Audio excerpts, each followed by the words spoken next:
మీ పాదాలకి వందనం.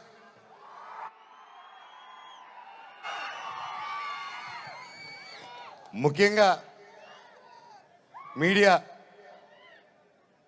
ఇంత జరుగుతూ ఉన్నా, ఎన్ని జరుగుతూ ఉన్నా, ఎప్పుడో సినిమాలు చేసి ఎప్పుడో వాళ్ళు ముందుకు వచ్చిన మనోజ్ కోసం, మనోజ్ కష్టాల్లో ఉన్నాడు, వీడి వైపు న్యాయం జరగాలని ఎంతెంతో పెద్దల్ని ఎదిరించుకొని మరీ మీడియా ఛానల్ నిలబడి వాళ్ళకి ఒక్క రూపాయికి పైన ఈ రోజుల్లో పెయిడ్ ఇవన్నీ జరుగుతున్నా ఒక్క రూపాయి లేకుండా మీడియా ఛానల్ అందరూ న్యాయం పక్కన నిలబడి నాకు సపోర్ట్ ఇచ్చినందుకు పేరు పేరున ప్రతి ఒక్కరికి మీ పాదాలకు వందనం అండి.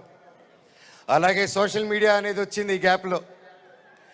అండ్ సోషల్ మీడియాలో తమ్ముళ్ళు మీరు వీడియోలు చూస్తున్నాను, మీ పేర్లు తెలియదు, మీ పేజీలు చూస్తున్నాను, అమ్మ పెద్దవాళ్ళు ప్రతి ఒక్కరు, నేనెవరో తెలియదు, మీకు ఆ పర్సనల్ తెలీదు, ఒక సినిమాగా ఒక బయట మనోజ్గా తెలిసే తప్ప ఒక ఇంటి మనిషిగా ఓన్ చేసుకొని నా కోసం మీరందరూ నిలబడి నాకు ఇంత సపోర్ట్ ఇచ్చారంటే అది ఏ జన్మ ఏ రుణం, ఏ జన్మ ఏ పుణ్యం చేసుకున్నానో, నా తల్లిదండ్రులు ఏ పుణ్యం చేసుకున్నారో నాకు ఇవంతా ఈరోజు ఇంత ప్రేమ దొరికింది. పేరు పేరున థ్యాంక్స్ అండి. మీకు తెలుసు సోషల్ మీడియా, మీరు ఏదైనా ఒక తప్పుగా వేస్తే మీ మీద రప్ప రప్ప రప్ప స్ట్రైకులు పడిపోతాయి, మీ ఛానల్ను మూసేస్తారు, బెదిరింపు ఈమెయిల్లు వస్తాయి. అయినా కూడా డోంట్ కేర్ అని నాకు నిలబడారు చూడు, అది చాలా మా జన్మకి.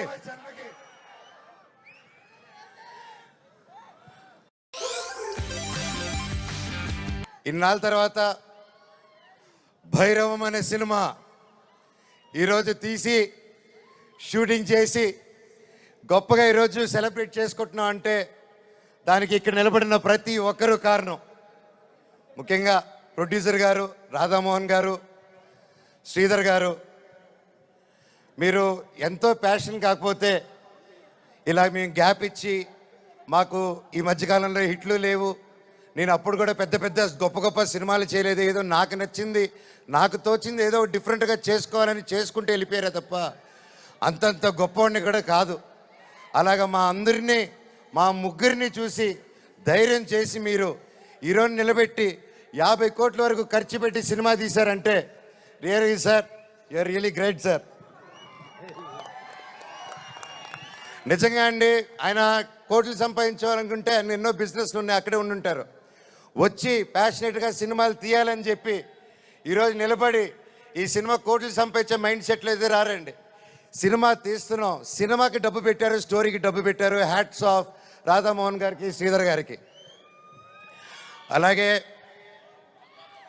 నా రక్తం అయిన నా డైరెక్టర్ విజయ్ గారు,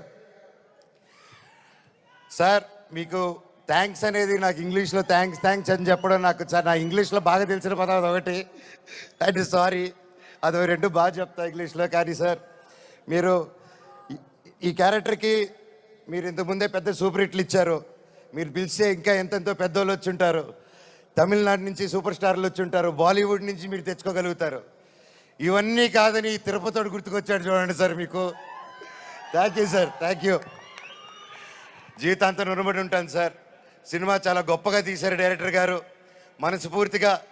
నేను ఎన్నో ప్లాన్లు చేశాను, లాంచ్ రీలాంచ్ ఇలా చేద్దాం, అలా చేద్దాం, ఇలా చేద్దాం అని. మనం ఒకటి అనుకుంటే దేవుడు ఇంకోటి అనుకుంటారండి. శివుడిని శివయ్య అని పిలిస్తే రాడు,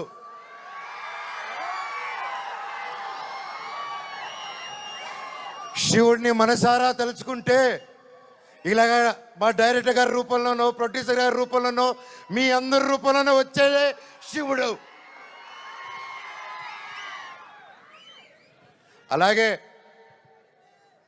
బెల్లంకొండ సాయి శ్రీనివాస్ తమ్ముడు, నీతో ప్రతిసారి చాలా ఫన్ మూమెంట్స్, చాలా సరదాగా ఫన్ కామెడీ చేసుకుంటూ ఉంటాం. It was great fun moments. ఎప్పుడు అనిపిస్తుంటుంది నాకు ఒక తమ్ముడు కావాలని, తమ్ముడు ఉంటే ఎలా ఉంటుందని చెప్పేసి. నాకు ఇది తమ్ముడు ఎందుకు పుట్టలేదని అనుకుంటున్నాను. థ్యాంక్ యూ తమ్ముడు. లైఫ్లో నీకు ఒక అన్నగా, ఎప్పుడు అండగా, తోడుగా, చీటికేస్తే నీ ముందు ఇవ్వాలి, ఇలాగే ఎప్పుడు ఈ మనవచ్చు ఉంటాడు నీకు. బాబాయ్ నీ గురించి ఏం చెప్పాలి బాబాయ్? నారా రోహిత్ నా ప్రాణ స్నేహితుడు. చిన్నప్పటి నుంచి మా అనుబంధం ఒక ఫ్యామిలీగాను, ఒక ఫ్రెండ్గాను, అలా మా లైఫ్ అలా కొనసాగుతుంది. అలాగే ఒక ముఖ్యమైన విషయం ఏంటంటే 2016లో 2016లో ఒక్కడు మిగిలాడని సినిమా తీశాను. ఆ సినిమా తీసినప్పుడు వాయిస్, అదే నా లాస్ట్ సినిమా ఈ 9 years బ్యాక్. ఆ సినిమాలో వాయిస్ ఓవర్ ఇచ్చింది నారా రోహిత్ గారు. మళ్ళీ అప్పుడు ఆపాను, మళ్ళీ తిరిగి వస్తుంటే మళ్ళీ నా జీవితం నారా రోహిత్ గారితోనే మొదలైంది. ఇదంతా అంతే. సో ప్రతి ఒక్కరికి పేరు పేరున అండ్ ముఖ్యంగా చెప్పాలంటే నారా రోహిత్ గారిది ఈ మూవీలో అండ్ సాయి గారిది పర్ఫార్మెన్సెస్ మైండ్ బ్లోయింగ్, అద్భుతం అద్భుతం అద్భుతం. చాలా బాగా, చాలా కొత్తగా చేశారు. అండ్ ఐమ్ షూర్ అందరికీ ఈ సినిమా ఒక గొప్ప మైల్ స్టోన్ అవుతుందని నమ్ముతున్నాను. అలాగే అదితి శంకర్ గారు, ఆనంది గారు, దివ్యా పిల్లయ్య గారు అండ్ అజయ్ గారు, సందీప్ గారు, ఇలాగ ప్రతి ఒక్కరు, అజయ్ బాబాయ్, thank you so much. And ముఖ్యంగా అజయ్ కూడా నాకు వెరీ క్లోజ్.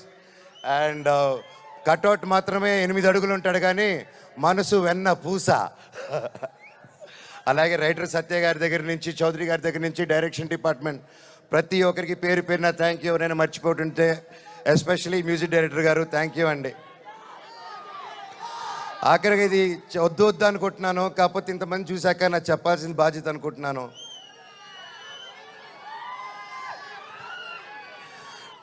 ఎన్నో ఈ మధ్యకాలంలో ఎన్నో జరిగాయి, ఎన్నో ఇబ్బందులు పడాను, ఎన్నో చూస్తున్నారు అందరూ. కానీ కట్టుబట్టలతో రోడ్డు మీద పెట్టారు.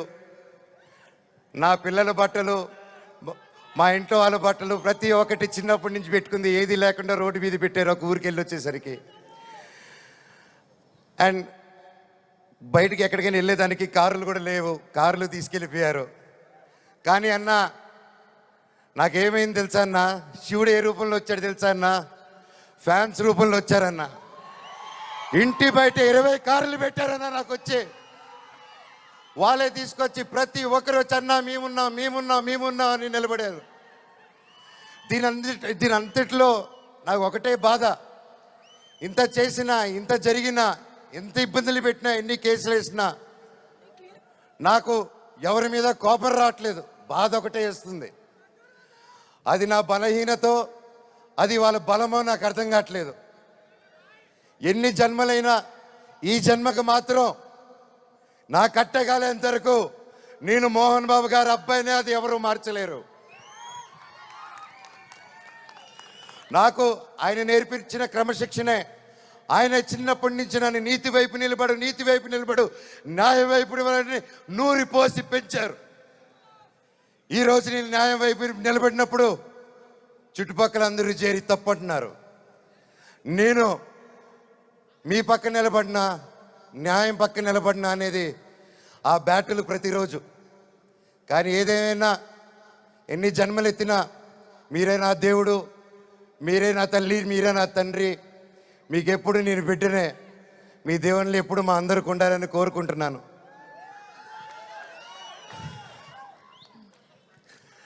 సరే, ఇది మాట్లాడితే ఇటు వెళ్ళిపోతున్నాను, సారీ. ఫైనల్గా ఈ మధ్య మనం చూస్తున్నాం, ఇండియాలో వార్ జరుగుతుంది.